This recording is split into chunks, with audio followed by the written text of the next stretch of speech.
again,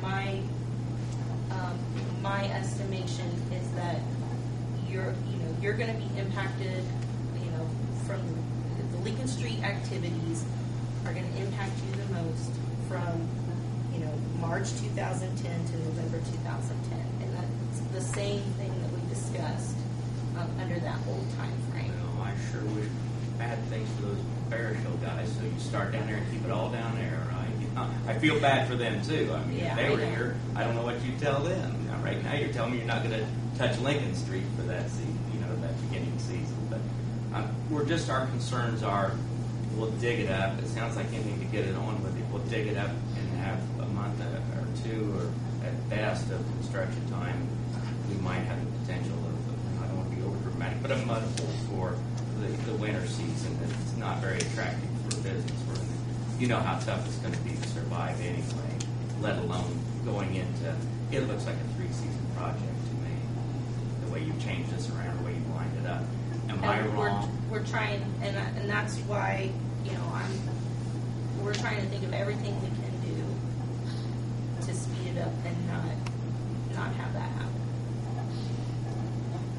What was the problem that caused this holdup?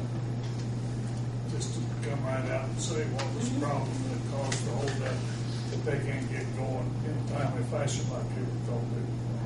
The right-of-way acquisitions are taking a lot longer. And there lies the problem that happened after plans were made. Christine, at the last meeting you weren't here, I mentioned to Darren that according to my records, when we approved the way this contract was going to be let and so forth, that we recommended there be penalties. $5,000 per day if this major construction was not completed by the end of November for a contract that was to begin in March, and $1,000 per day if the remainder of the contract was not complete by June of the following year. Is that, yes, we still intend to put that into the contract, is that correct? Yes, and those are, and I'm glad you brought that up, because those are actually special provisions that are in the contract documents right now that, I will need you to tell me what you want to fill in the blanks. Does that give you any comfort, Ross? To any carrot, give me anything. We're all in this thing together. We may have to change the months in there because obviously we're not starting out. The base template is in there. It's just when you don't know for sure when it's going to let or start construction, you leave those things blank. Christina, let me ask you a question. If they start production in March of 2010, can we do Lincoln Street?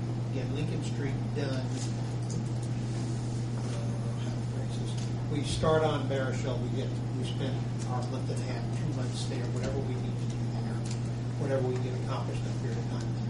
We actually start on Lincoln Street itself in March of 2010. Can they do Lincoln Street in a 10-month period of time, even if we have to come back for a third season and do sidewalks and the glades? My estimation is yes. So that's what I was trying to say. Does that help you? Do you see what I'm saying? Yeah, that's what I expected. It's a 3-season project now. But I'm saying, the third season wouldn't affect traffic on Lincoln Street. Sidewalks. You don't think so. Sidewalks, complete construction, and traffic lights, and all that in the third season. You don't think that'll affect road it? to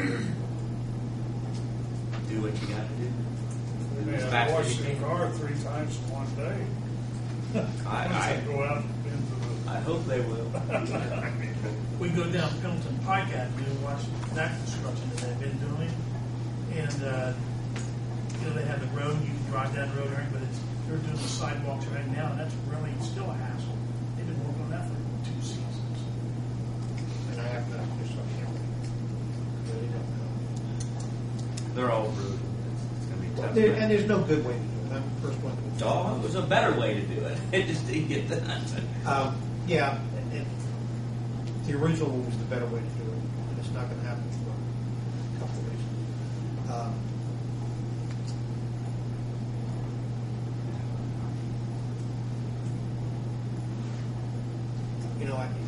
It would be ideal, and nobody wants to count on it. It'd be ideal to have a winter like Honda had when they were building out there, and they built for 12 months and never missed a beat out there because the winter was so mild. We can't count on that. Quick question though, when you're saying you're starting Barishal, you're starting on the south end of the hospital, is that a stipulation when we're getting the contractors? Will that actually happen, or you're saying, well, they could? I mean, do we have any control on the way the construction firm really runs their project? Right. As I had mentioned before, the stipulations that are in there now relate to the interim completion date on Lincoln Street and the ultimate completion date on Lincoln Street. So, those are the activities that we're, stipulating or, providing provision on that are, we're saying are important to us. So, no, there is not anything that says you have to do this first and you have to do this first. It's basically this is the overall project time frame, and this is the construction activity period for the Lincoln Street portion. So you really have no control on where they begin or end. So Could we not? Now, one of the that. things though to consider is that both of those items, both of those areas, are the downstream portion of the storm sewer trunk line. So, typically they would start their work downstream and work upstream when they're constructing a storm sewer. So that would make the most sense.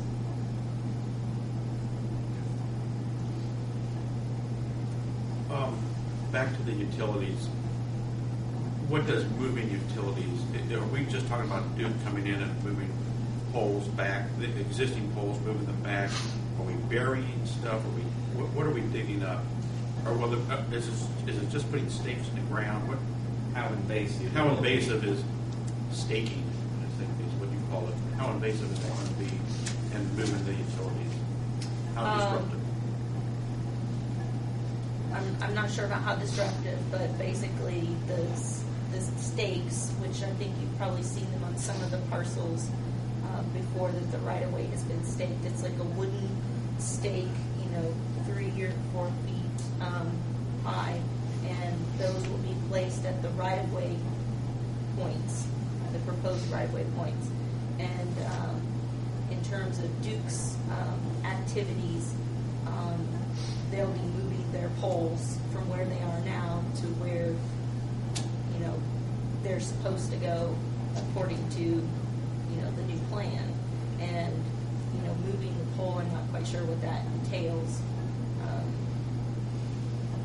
They digging up, or They're not going underground.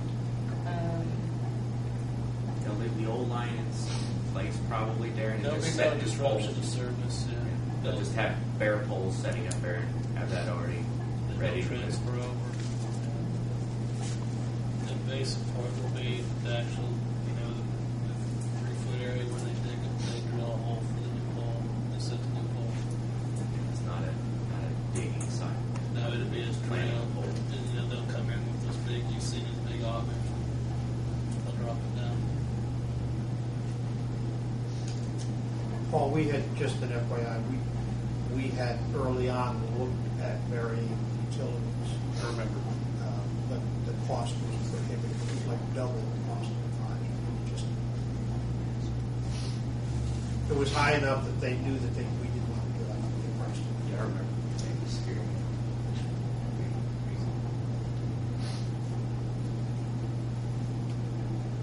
All well-laid plans going back to how we were moving good until this mistake come up. Hindsight, we voted to give that money back. We should have kept that money because it's been buried somewhere. These property owners aren't going to see it.